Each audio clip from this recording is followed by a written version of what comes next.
తమది రైతు ప్రభుత్వం అని బీరాలు పలికే టీడీపీ ప్రభుత్వం పార్టీ కార్యాలయాల కోసం ఆ రైతుల పొట్టలే కొట్టింది.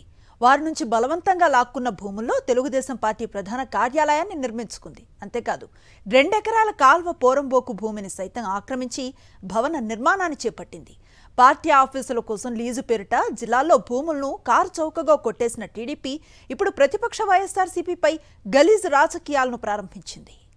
ఆంధ్రప్రదేశ్లో సుపరిపాలనను అందిస్తామని, సూపర్ 6 పథకాలను అమలు చేస్తామని అధికారంలోకి వచ్చిన చంద్రబాబు వైఎస్ఆర్సీపీపై కక్ష సాధింపులే లక్ష్యంగా పరిపాలన సాగిస్తున్నారు. అధికారంలో ఉన్నప్పుడు ప్రభుత్వ స్థలాలను కారు చౌకగా కొట్టేసిన టీడీపీ అన్ని అనుమతులు ఉన్న తాడేపల్లిలో వైఎస్ఆర్సీపీ కార్యాలయాన్ని కూల్చివేయించింది. మరోవైపు జిల్లాలో నిర్మాణంలో ఉన్న వైఎస్ఆర్సీపీ కార్యాలయాలను టార్గెట్ చేసింది. అన్ని అనుమతులతో నిర్మాణంలో ఉన్న వాటికి నోటీసులు జారీ చేస్తూ బెదిరింపు రాజకీయాలకు పాల్పడుతోంది. చేతిలో అధికారం ఉంది, ఏం చేసినా మా ఇష్టం అన్నట్లుగా వ్యవహరిస్తోంది తెలుగుదేశం ప్రభుత్వం. వాస్తవానికి తెలుగుదేశం పార్టీ రాష్ట్ర కార్యాలయ నిర్మాణం మొత్తం వివాదాలమయం. గుంటూరు జిల్లా మంగళగిరి సమీపంలో ఆత్మకూరులో జాతీయ రహదారిని ఆనుకుని టీడీపీ రాష్ట్ర కార్యాలయాన్ని నిర్మించారు. కాల్వ పోరంబోకు భూమిలో రైతులకు ఇచ్చిన పట్టా భూమిని బలవంతంగా లాక్కున్న టీడీపీ అక్కడ భవన నిర్మాణం చేపట్టిందన్న ఆరోపణలు ఉన్నాయి. 1974లో ఆత్మకూరుకు చెందిన రైతులు బొమ్మి రామిరెడ్డి 65 సెంట్లు, కొల్లు రాఘవరావు 1.75 ఎకరాలు, కొల్లు భాస్కర్రావు 1.75 ఎకరాల చొప్పున మొత్తం 4.5 ఎకరాలను డీకేటీ పట్టాలుగా పొందారు. వారి నుంచి బలవంతంగా ఆ భూములను లాక్కున్న టీడీపీ పక్కనే ఉన్న 2 ఎకరాల కాల్వ పోరంబోకు భూమిని సైతం ఆక్రమించినట్లుగా ఆరోపణలు ఉన్నాయి.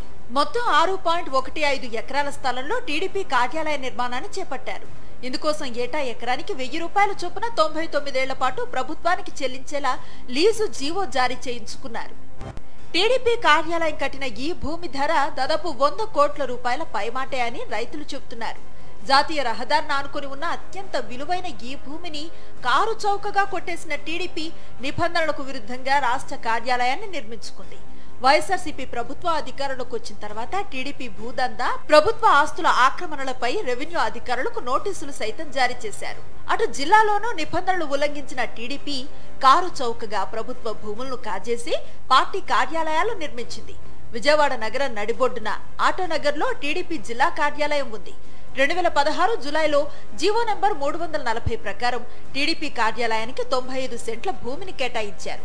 ఈ వివాదాస్పద భూమిలో మంత్రి హోదాలో లోకేష్ పార్టీ కార్యాలయ నిర్మాణానికి శంకుస్థాపన చేశారు. అప్పట్లోనే 50 కోట్ల విలువైన ఈ ఇరిగేషన్ స్థలాన్ని 33 ఏళ్ల పాటు కారు చౌకగా లీజుకు తీసుకున్నారు. ఇక్కడ కూడా ఏటా ఎకరం 1000 రూపాయల చొప్పున చెల్లించేలా జీవో జారీ చేసిన టీడీపీ ప్రభుత్వం అవసరమైతే లీజు కాలాన్ని 99 ఏళ్లకు పొడిగించేలా జీవోలో నిబంధనలు చేర్చారు.